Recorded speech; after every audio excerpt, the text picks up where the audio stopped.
Ashama harka fuuni akkam jirtu kabajamtoota daawwattoota Horni Miidiyaa kun qophii keenya gongommii karaa Horni Miidiyaa isiniif dhiyaatudha. Qophii gongommii keenya irratti Oromoon ofiisaatti maal gongoma walitti maal gongoma akka biyyaatti maaltu gongoma maal kan jedhu qabadhe isiniif dhiyaadhee jira. Qophii kana qopheessuun hanga xumuraatti si waliin kan turu Allalisaa Dhaabaati. Isinis daawwattoonni Horni Miidiyaa hanga xumura qophii kottina waliin turan immoo affeerraa qotii yaadaaf qiiqa qabdanis koomentii jalatti barreessu. Indagatina. Ega kapti koto kufa yookaan immoo gongomii koto kufa ka muummee ministeera Itoophiyaa keessatti droonii oomisha akka jiran guyyaa kaleessaa dubbata turuunsaa ni yaadatama jechuudha. Isarratti qeeqni garaa ka'aa tureera jechuudha. Isa qabadhee qophii gongomii koo keessatti isiniif dhiyaadheen jira. Akkasumas immoo Ustaaz Ahmed Jabal guyyaa kaleessaa eerpoortiin Itoophiyaa affeerraa yookaan immoo affeerraa waamichaa taasisee irratti keessatti affeerraa sana hafuun isaanii ni yaadatama jechuudha. Maaliif akka hafan isinittan hima. Akkasumas immoo walgasinni walakkaa fuudhinsa baallee Boorana keessatti gaggeeffamaa tureera jechuudha. Isarratti keessummoota pirezidaantii mootummaa naannoo Oromiyaa dabalatee qaamota gurguddoon irratti argamanii jiru jechuudha. Akkasumas immoo naannoo Tigraay keessatti wal dhabdeen akkuma itti fufetti jira. Guyyaa kaleessaa irraa kaasee Bogeetaachoo Raddaa chaappaa yookaan immoo ajaja jeneraalotaaf kennanii jiru jechuudha. Akkasumas Itoophiyaa fi Eertiraan maal akka irra jiran qabadhe isiniif dhiyaadheen jira. Hanga xumura qophii kottina waliin tura. Egaa muummee ministeera Itoophiyaa guyyaa kaleessaa droonii Itoophiyaa keessatti oomishaa jira yookaan immoo oomishuuf kan jedhu guyyaa kaleessaa dubbatanii jiru jechuudha. Egaa irra deddeebiin Itoophiyaa keessatti waanuma haaraa karaa muummee ministeera Itoophiyaa guyyaa guyyaatiin bahaa jira jechuudha. Yeroo darbee akkasumas meeshaalee akka rasaasarra darbee akka kilaashii, snaayiparii, bireenii fi diishkaa akkasumas immoo zuwii 23 fi kanneen kana fakkaatan Itoophiyaa keessatti oomishaa jirra kan jedhu Ambootti dubbatanii turuun ni yaadatama jechuudha. Innis qabatamaatiin gadi bahuu haa baatu malee dhuguma Itoophiyaa keessatti meeshaaleen akka bireenii, snaayiparii fi akkasumas immoo zuwii 23 diishkaa dabalatee Itoophiyaa keessatti oomishama kan jedhu sun ammatti dhugaa ta'uu haa baatu malee gara muummee ministeera Itoophiyaatiin immoo dubbatamee tureera jechuudha. Kanaaf keessumaa muummee ministeera Itoophiyaa yeroo ammaa kana sadarkaa lolaa irratti waan xiyyeeffatan fakkaata jechuudha. Meeshaa itti wal waraanan akkasumas immoo qaama nama nagaa fi qaamota garaagaraan kanuma irratti miidhanii xiyyeeffatanii oomishaa jiru jechuun ni danda'ama. Kanaaf uummanni miliyoona lakkaa'amu beela hamaa keessa jiru muummee ministeera Itoophiyaa guyyaa kaleessaa droonii oomishaa jira Itoophiyaa keessatti kan jedhu dubbatanii jiru jechuudha. Kanaaf kan bireenii, kan snaayiparii, kan diishkaa uummanni gatii callisee fakkaata guyyaa kaleessaa immoo gadi baanii Itoophiyaa keessatti droonii oomishaa jira kan jedhan yeroo isaan mallatteessan ni mul'ata droonii irratti jechuudha. Kanaaf kunis hammam dhugaa akka ta'e hunduma keenyaafuu gaaffii keessa gasheera yookaan uummata Oromoo akkasumas immoo guutummaa biyyaatti akka hunduma keenya gaaffii keessa gashee argaati jira jechuudha. Kanaaf wanti kun mootummoota darban keessatti baratamaa miti yookaan immoo wanti kun ka'ees hin beeku. Garuu muummee ministeera Itoophiyaa keessatti droonii oomishaa jira kan jedhan guyyaa kaleessaa dubbatanii isarratti drooniin faayidaansaa lola dhaabuuf yookaan immoo lolli akka nurratti hin gaggeeffamneef drooniin kun fayyada jedhanii jiru. Akkasumas immoo lolli bakkoota garaagaraatti qaamota yookaan xalaatni Itoophiyaa irratti yoo xiyyeeffate illee isa kanaaf illee sababiidha yookaan immoo lola kana dhaabsisuuf yookaan immoo qabbaneessuuf illee drooniin gahee guddaa taphata kan jedhan dubbatanii jiru. Garuu muummee ministeera Itoophiyaa drooniin lola dhaaba kan jedhu kun drooniin namaan otoo hoogganamu akkamitti drooniin lola dhaaba kan jedhu sun nama gaafachiisa. Oomishuumti yookaan immoo droonii kana Itoophiyaa keessatti oomishuun lolaaf qophaa'uu isaaniifidha malee lola dhaabuuf akka hin taane waan nama gaafachiisu kun garuu muummee ministeera Itoophiyaa droonii oomishuun keenya lolli akka dhaabbatuuf kan jedhu dubbatanii jiru.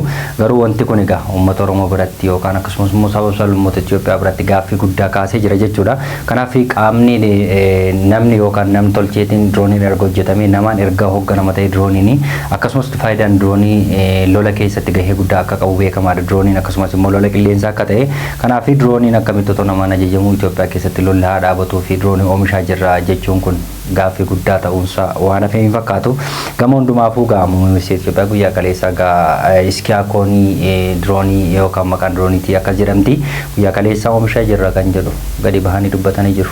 Itoophiyaa keessatti maal akka gara fuulduraatti maal akka ta'u walumaan kan laallu ta'a. Qabxii lammaffaa Ustaaz Ahmed Jabal guyyaa kaleessaa karaa eerpoortii Itoophiyaatiin akkasumas affeerraa guddaan taasifamee jira. Affeerraa kanarratti hin hirmaanne yookaan immoo ani bilbilanii fi yeroo waaman sana keessatti ani dhufuun barbaadu affeerraa keessaniif guddaa galatoomaa kan jedhu dubbatanii jiru jechuudha. Sababiin achi yookaan affeerraa kanarratti hirmaachuuf hin dandeenye dubartoonni musliimaa eerpoortii keessatti amma dubartoota warra wajjin wal qixxaatanitti ani affeerraa keessan irratti hirmaachuu hin danda'u.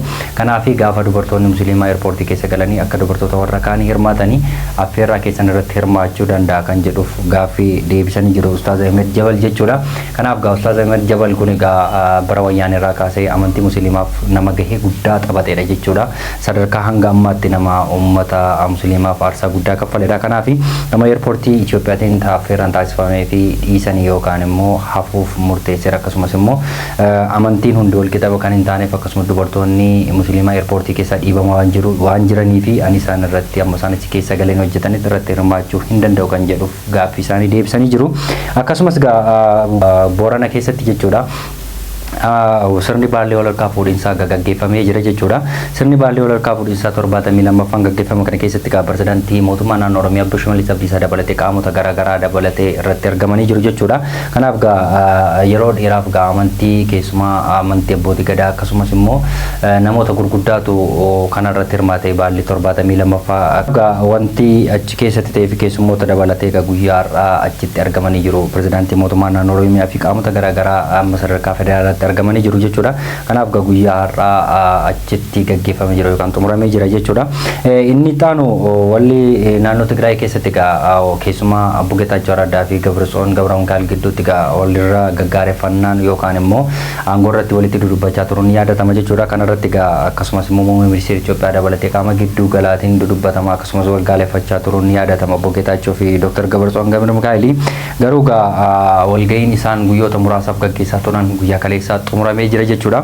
Kanaaf guyyaa har'aa immoo Obbo Geetaachoo Raddaa xalayyaa Jeneraal Taaddasee warradeef barreessee jira jechuudha. Keessumaa kana booddee Tigraay keessatti warreen akka barbaanne aangoo qabna akka barbaanne dubbachuu dandeenya kanneen jedhan irratti akeekkachiisa guddaa waan dabarsan fakkaatu Obbo Geetaachoo Raddaa xalayyaa barreessan kanaani. Kanaaf kana booddee Tigraay keessatti akka garaa dubbachuu fi akka garaa immoo uummata walii gadi oofuun hin danda'amu kan jedhuuf xalayyaa Jeneraal Taaddasee warradeef barreessanii jiru jechuudha. Kanaaf Tigraay keessatti erguma aangoo irratti wal lolaa turanii muummee ministeera Itoophiyaa dabalatee jechuudha. Kanaaf Obbo Geetaachoo Raddaa fi Dr. Gabratsoon Gabramikaa'el ammas gidduu isaaniitti fiilmiin hojjetamaa jiru. Ammas xumura waan argateen fakkaatu. Kana sababeeffachuun Obbo Geetaachoo Raddaa Jeneraal Taaddasee warradeef xalayyaa barreessanii jiru jechuudha. Isa dhumaatti yeroo darbu Itoophiyaa fi Eertiraan wal waraansi isaanii ammas sadarkaa wal doorsisuu irra jiru jechuudha. Egaa Itoophiyaanis loltoota ishee gara daangaatti akka bobbaasaa jirtu dhagahameera guyyaa har'aa immoo. Kanaaf loltoonni Itoophiyaa baay'inaan gara daangaatti akka bobbaafamanii jiranii fi ammallee meeshaa gurguddaa hidhatanii gara daangaatti deemaa akka jiran ammas odeeffannoon baheera. Kana keessatti keessuma daangaa irratti Al-Shabaab illee daangaa sanarra waan jiruuf gara Al-Shabaab illee loluu fi loltoonni Itoophiyaa gara imalaa jiru kan jedhus dubbatamaa jira jechuudha. Egaa kabajamtoota daawwattoota Horni Miidiyaa qophiin gongommii koo guyyaa har'aaf qabadhe kan hangammaatti daawwattoota ture. Qophii kana qopheessuun hanga xumuraatti waliin kan ture Allalisaa Dhaabaati. Qophii gongommii biraan hanga walitti deemtu immoo qophiilee Horni